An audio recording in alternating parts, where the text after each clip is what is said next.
שלום לכולם, כאן מאור ואני בסרטון על Five Nights at Freddy's, והנה התמונה של הסרטון.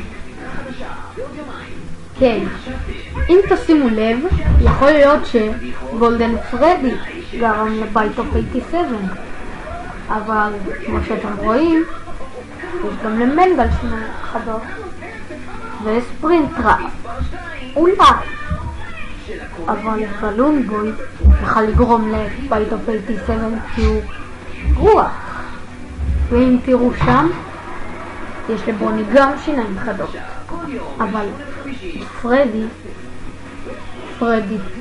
טוי פרדי פופט אין שיניים, ולא, יש שיניים מורבעות, אבל שם גם יש משהו שיכול לגרום לבית אוף 87.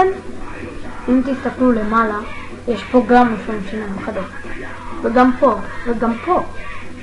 זה יכול להיות, יש לנו כמה מעורבים, אז זה אולי גרם לבית אוף 87. אז כן, זה היה הסרטון שלנו להיום. אל תשכחו לתת לייק וסאב, ויאללה ביי.